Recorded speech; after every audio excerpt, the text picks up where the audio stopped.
Hello everyone, salut à tous. Nous chez vous, c'est vous et nous.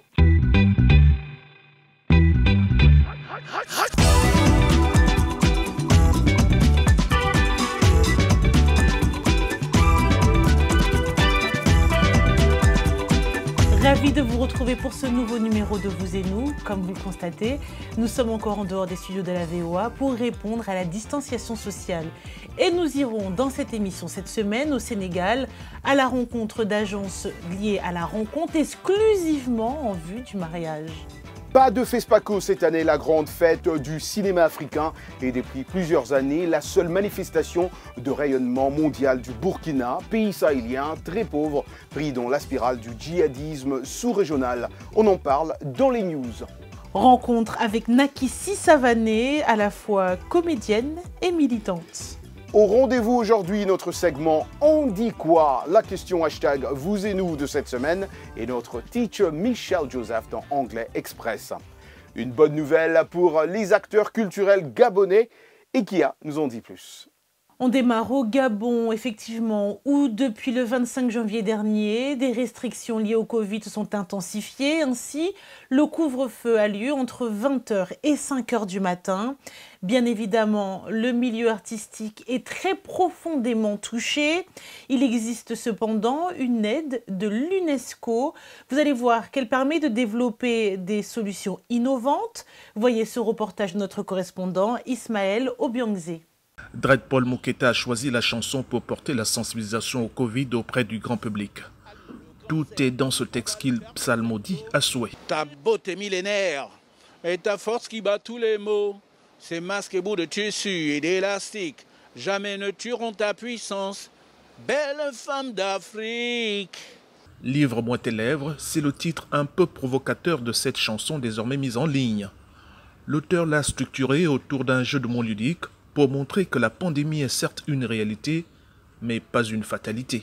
Livre-moi tes lèvres, c'est prenons la parole, nous en tant qu'artistes, pour effectivement parler de la Covid. Mais le corona, c'est, entre guillemets, ne doit pas nous abattre définitivement. Il faut que les artistes et les lanceurs d'alerte soient là pour dire trouvons des nouvelles idées pour que nous puissions, un, faire de la prévention et de la sensibilisation, et deux, continuer d'être ce que nous sommes. 28 candidats étaient sur la ligne de départ. 11 ont satisfait les exigences du jury de l'UNESCO. Chacun y est allé de ses moyens pour atteindre la cible. Beka Andrea a commis un livret dont le contenu est inspiré du patrimoine culturel de son pays. Nous avons un biéri et sur la page juste à côté, on vous présente le geste barrière qui est celui de tousser dans le creux du coude. C'est notre modeste contribution à la sensibilisation face à la crise du Covid-19. Tous les projets validés sont passés par la case suivi évaluation de l'UNESCO. Andrea sort de cette première aventure avec l'idée de mettre son livret gracieusement à la disposition des établissements scolaires pour plus de vulgarisation. Chacun des bénéficiaires du fonds d'aide de l'UNESCO a eu droit à une enveloppe de plus de 1000 $ américains. Pour rappel, le mouvement Resiliart est né par suite de la récession économique dans laquelle le Covid-19 a plongé la planète. Son objectif est non seulement de montrer que malgré cette pandémie, la créativité ne meurt pas, mais aussi que les artistes et acteurs culturels peuvent de façon efficace contribuer à lutter contre sa propagation, y compris sensibiliser sur les moyens de prévenir la maladie. Chaque jour qui passe, on se rend de plus en plus compte de l'impact de la crise du Covid-19 sur les professionnels de la culture et sur les secteurs dans son ensemble. Cela apparaît encore plus sévère qu'on ne le supposait auparavant. On reste dans la culture, dans le domaine du cinéma. L'année 2021 semble être l'année de la femme. Oui, des dizaines de films et de séries télévisées à succès par des réalisatrices qui réfléchissent au monde complexe d'une femme sortent chaque semaine. Beaucoup sont déjà candidats aux Oscars. Pénélope Poulou nous en présente quelques exemples. Le récit est de Thierry Kaoré. Promising Young Woman, une comédie noire du réalisateur Emerald Fennell, retrace l'histoire de Casey, une étudiante en médecine de 30 ans en mission. Chaque semaine, je vais dans un bar, j'agis comme si j'étais trop ivre pour tenir debout. Et chaque semaine, un gars sympa vient voir si je vais bien. Prétendant qu'elle est ivre et impuissante, Casey attire les prédateurs sexuels et les punit. C'est une récompense pour la mort de sa meilleure amie, une victime d'agression sexuelle qui s'est suicidée à l'université il y a 10 ans. 10 ans plus tard, elle vit toujours au centre du traumatisme de ce qui lui est arrivé. Mais elle essaie de trouver un moyen de le traverser. Et son chemin à travers cela est en quelque sorte d'aller un par un pour corriger les injustices. Casey Mulanga dit que le film décrit une horreur subtile. N'est-ce pas les extrêmes et les pires violences dont les femmes ont été victimes, ou les pires violations? C'est vraiment le truc subtil auquel nous sommes devenus si habitués dans notre société. Le film a déjà fait le buzz pour les nominations aux Oscars. Sophie Marciano. Losing Alice, de la réalisatrice israélo-américaine Sigal Lavin, est une sombre série télévisée israélienne sur la dynamique du pouvoir entre deux femmes. Alice, interprétée par l'actrice Ayele Zouré, est une cinéaste de 40 ans, jonglant avec la vie d'artiste, de mère et d'épouse. Sophie, jeune scénariste et comédienne intense, déborde de créativité et d'une ambition débridée. Les deux femmes se rencontrent dans un train et entament un partenariat. Alice dirigera le scénario de Sophie, un thriller psychologique érotique avec le célèbre mari d'Alice en tête. L'actrice Ayele Zouré dit que ce triangle sexuel ressemble plutôt à une histoire existentielle sur le prix que les artistes féminines sont prêtes à payer pour la créativité et le succès, sur le jeu de pouvoir entre les femmes plus âgées et plus jeunes, et sur l'objectif sans excuse des femmes de tout avoir. Une femme doit faire quelque chose de terrible ou quelque chose de douteux pour sauver ses enfants et son mariage. Il faut qu'il y ait une raison, sinon nous ne pouvons pas lui pardonner. Mais dans ce cas, ce que Sigal a fait, elle a fait pour elle-même, juste parce qu'elle le voulait. La série est diffusée dans plus de 100 pays.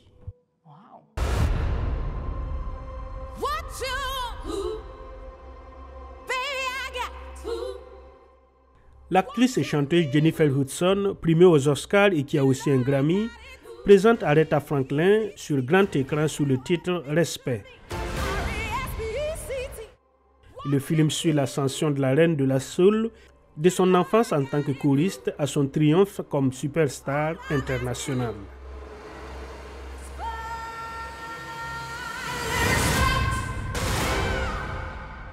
Merci à ces femmes courageuses qui ont quand même décidé de vivre et de travailler dans un milieu qui est très fermé et très difficile.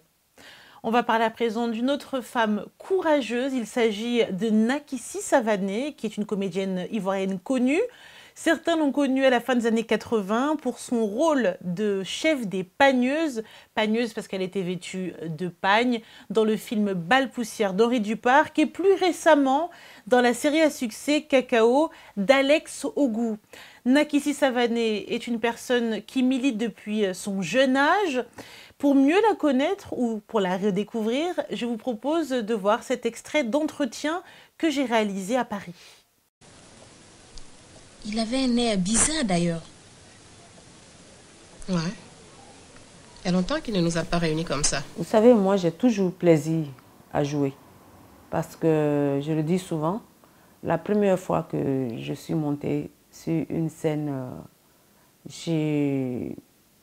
j'arrive à le dire maintenant aussi, j'ai eu l'impression de me dédoubler. Bon, ben, j'ai eu une sensation de bien-être et c'était la première fois que ça m'arrivait. Et depuis lors, chaque fois que moi je monte sur scène, c'est la même sensation. Donc, il était écrit quelque part que c'était là ma place. Et les rôles pour moi, c'est comme des enfants. On ne peut pas choisir entre ces enfants, on les aime tous. À la base, je suis un peu militante dans l'âme. Mais quand je dis militante, c'est pas pour faire de la politique. Militante par rapport aux injustices que je voyais autour de moi. Alors, donc, le Covid a été très dur, notamment pour les femmes. Et comme les écoles sont fermées, il y a eu un rebond au niveau de l'excision. Il y a eu encore plus de jeunes filles qui ont été excisées et beaucoup de jeunes filles qui ont été mariées. Ce qu'il faut savoir, c'est que l'excision est un problème de santé publique. C'est un problème de santé de la femme. Donc, tant qu'on n'explique pas ça dans notre société, les gens ne peuvent pas comprendre. Si une partie de ton corps est amputée, comment tu peux vivre avec ça? Là, on est obligé de dire des choses crues. Parce qu'il y a des femmes qui vivent cette cicatrice, avec cette cicatrice douloureuse durant toute leur vie. Hein? Ça devient, à l'accouchement, c'est un problème. On a souvent présenté ça comme c'est quelque chose qui allait faciliter l'accouchement des femmes, ce qui n'est pas vrai. Au contraire, nous qui travaillons sur le terrain, on a pu constater que les femmes qui n'ont pas été excisées accouchent plus facilement que celles qui ont été excisées. Nous ne sommes pas là pour mépriser nos traditions, au contraire. Je demande aux hommes de s'impliquer parce que c'est un problème de société. Et c'est un problème qui concerne les deux entités, et la femme et l'homme. Et les hommes, il faut qu'ils viennent avec nous, qu'ils se mettent avec nous pour que le combat s'accélère. Le 6 février est une journée internationale contre les mutilations génitales. Selon les estimations de l'OMS, entre 130 et 140 millions de femmes ont subi une forme quelconque de mutilation génitale. La Côte d'Ivoire est un des pays d'Afrique les plus touchés par la pratique de l'excision et on estime à 36% le nombre de femmes excisées dans le pays. D'après l'ONU, dire que la pratique persiste relève donc de l'euphémisme. La question de cette semaine, que pensez-vous de l'excision? Mamadou Ba, Dakar, Sénégal.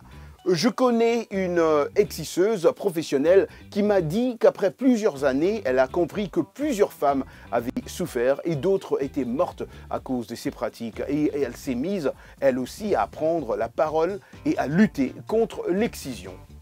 On a également le commentaire de Régis Lolo, Guadeloupe. Il faut interdire cette pratique une bonne fois pour toutes. Serge Angbali, Côte d'Ivoire. Cette pratique était interdite en Côte d'Ivoire, mais elle continue toujours. Pour nous, les hommes, c'est normal, mais pensons aussi aux femmes. Merci pour vos nombreuses réponses. On reste confortablement installés, vous comme moi. On se retrouve dans quelques instants, juste après une courte page de pub. À tout de suite.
Vous et nous, part 2, Michel Joseph dans Anglais Express, c'est maintenant. Bienvenue à l'Anglais Express. Comment reconnaît-on les pronoms réfléchis en anglais? C'est-à-dire quand le sujet, la personne et l'objet dans une phrase est la même personne. Au singulier, le pronom réfléchi se termine par self, S-E-L-F, et au pluriel par selves, S-E-L-V-E-S. Donc self au singulier, selves au pluriel. Allons-y avec les détails. Pronom réfléchi au singulier, myself, moi-même. yourself, toi-même. Herself, elle-même ou lui-même. Himself, herself, elle-même. Himself, lui-même. Itself, lui-même. Ourselves, nous-mêmes. Yourselves, vous-même. Themselves, eux-mêmes ou elles-mêmes. Et dans une phrase, vous entendrez le plus souvent me, te, ce, nous et vous en lieu et place de moi-même, toi-même. Par exemple, I make myself coffee. Je me prépare du café. Sous-entendu pour moi-même. Did you wash yourself this morning? Sous-entendu toi-même. T'es-tu lavé ce matin toi-même? He gave himself a bonus. Il s'est donné une prime.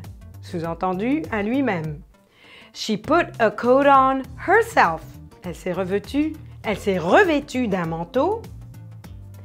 This TV set can turn itself on. Ce téléviseur peut s'allumer tout seul. Et voilà pour l'Anglais Express. Merci Michel. Vous pouvez retrouver toutes les leçons d'anglais sur notre site www.voafrique, rubrique Vous et nous. Place à présent notre rubrique Actualité. L'une de nos plus grandes comédiennes, une icône, s'est éteinte à l'âge de 96 ans. Je parle de Cicely Tyson, qui a plus de 70 ans de carrière. Il faut savoir qu'elle est née à New York, dans le quartier d'Harlem, de parents immigrés venus de la Caraïbe. Elle avait commencé sa carrière en tant que mannequin avant de passer à la comédie.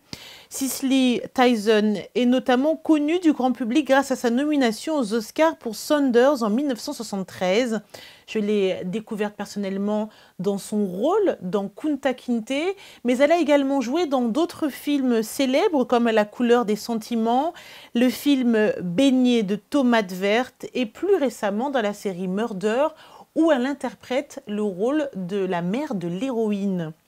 L'actrice a remporté plusieurs Emmy Awards, des récompenses de la télévision américaine ainsi qu'un Tony Award qui couronne les prestations théâtrales. En 2008, la star avait reçu du président Obama une médaille d'honneur pour l'ensemble de sa carrière et le symbole qu'elle représente pour les artistes noirs. Très engagée dans la lutte contre le racisme, elle avait systématiquement refusé tous les rôles caricaturaux tels que femme de ménage ou encore prostituée. Elle était un modèle. Elle portait ses cheveux naturels alors qu'elle a évolué dans une période où les cheveux défrisés et lisses étaient de rigueur. Je vous invite à regarder ce dont elle a été capable de faire de son vivant. On dit souvent que les artistes ne meurent jamais. Paix à son âme.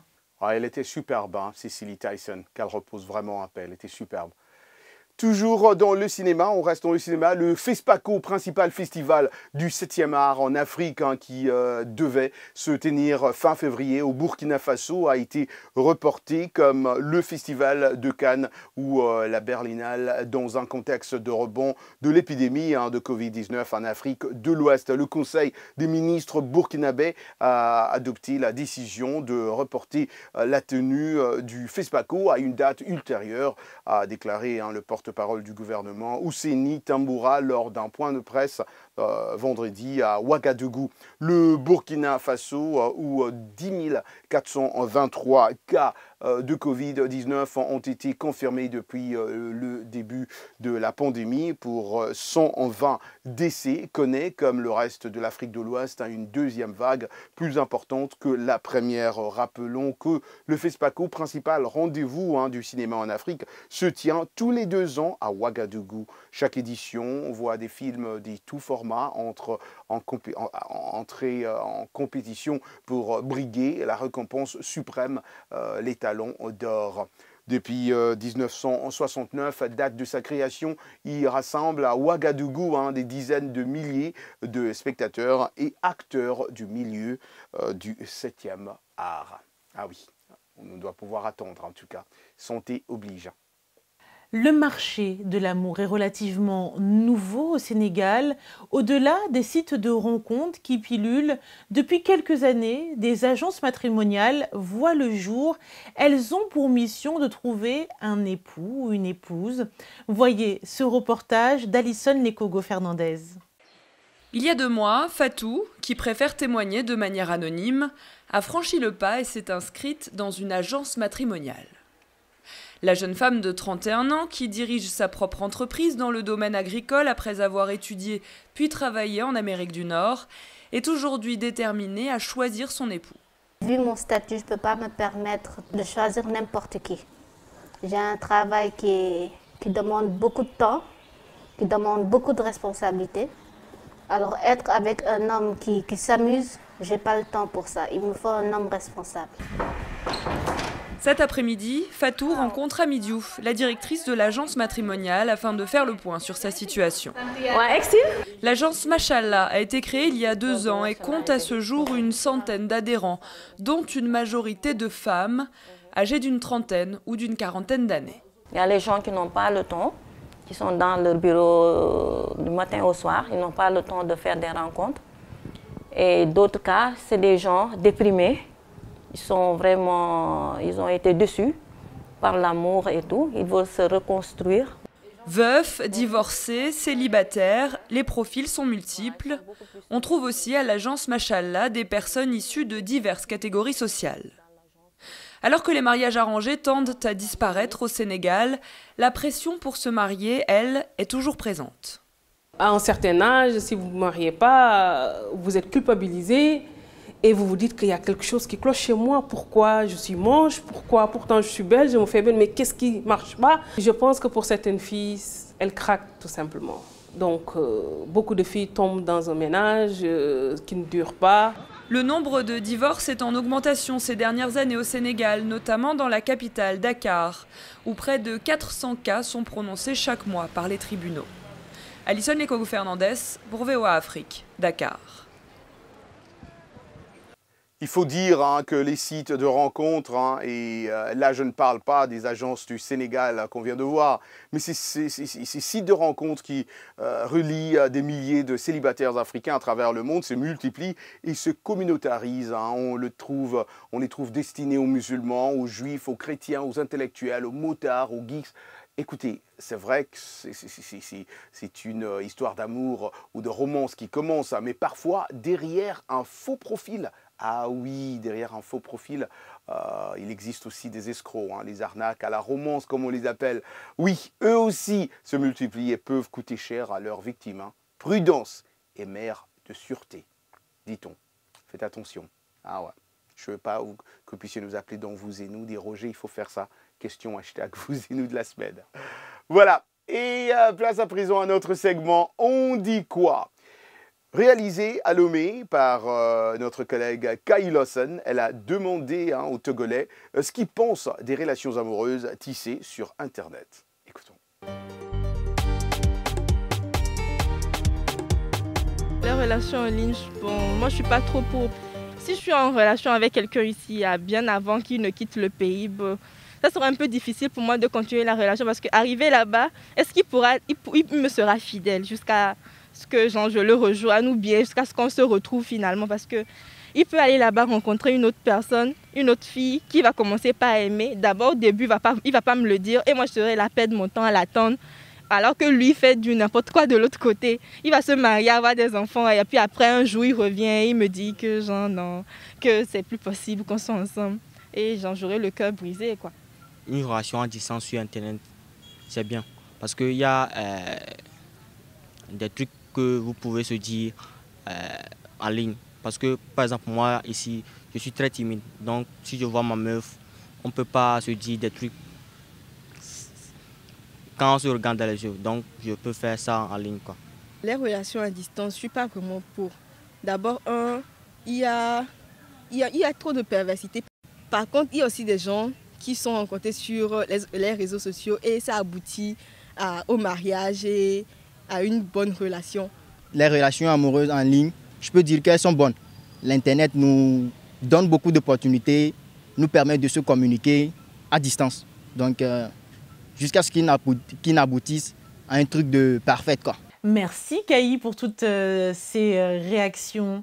On va changer de destination à présent et se rendre en Californie où Un spectacle hors du commun avec des milliers d'oiseaux a attiré l'attention de spectateurs passionnés, mais également des novices. C'est un reportage de Matt Dybol qui s'est rendu sur place. Dili Diko nous raconte. Le parking du centre commercial Northgate à San Rafael en Californie est beaucoup plus calme depuis le début de la pandémie. Mais ce soir, les voitures affluent, non pas pour un film au cinéma, d'ailleurs fermé, mais pour une rare occasion, une murmuration ou un ballet aérien de milliers d'oiseaux. C'est un phénomène que j'ai toujours voulu voir. Au cours de la semaine écoulée, des milliers d'étourneaux se sont rassemblés ici au crépuscule pour un vol spectaculaire avec des figures complexes et synchronisées. Judy et Bill Lauter ont aperçu les oiseaux de leur maison, mais voulaient les voir de plus près. C'est flopé d'oiseaux, c'est incroyable. Honnêtement, nous ne sommes pas très sûrs de ce que nous allons voir ce soir. Nous voulions être surpris, alors nous n'avons pas regardé beaucoup de vidéos avant de venir. Au coucher du soleil, le spectacle commence. Les étourneaux sont des créatures sociales. Les soirs d'hiver, ils se rassemblent par milliers, comme l'explique le biologiste Roger Harris. Ils font probablement ce que nous appelons des prises de contact et se disent « Je vais bien, et toi, comment ça va ?» Ils le font de manière synchronisée. Et puis, à l'image d'un rideau qui tombe sur la scène, les étourneaux descendent doucement, s'abriter pour la nuit, sur une forêt d'eucalyptus.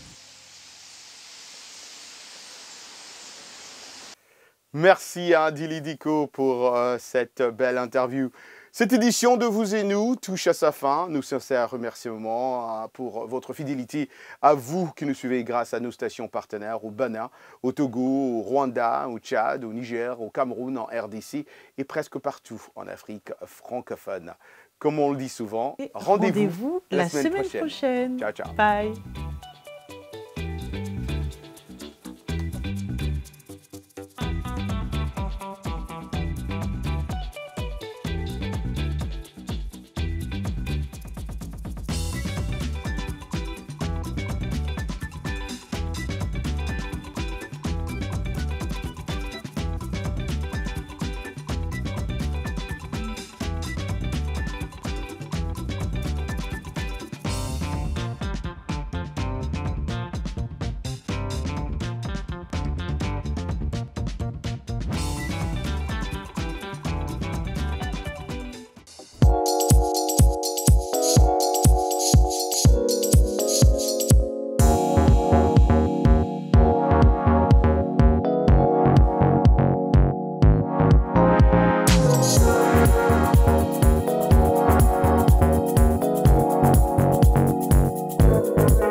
Santé, bien-être, sport, beauté, nouveauté.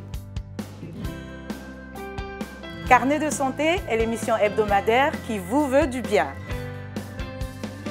Des chroniques, des reportages, des témoignages recueillis sur le continent et ailleurs. Chaque semaine, je vous donne rendez-vous pour une consultation avec nos experts. Carnet de santé vous donne la parole. Vous leur posez vos questions et recueillir leurs conseils. De Washington, Linor Moudou vous propose Carnet de santé, votre nouvelle émission de santé de la Voix de l'Amérique.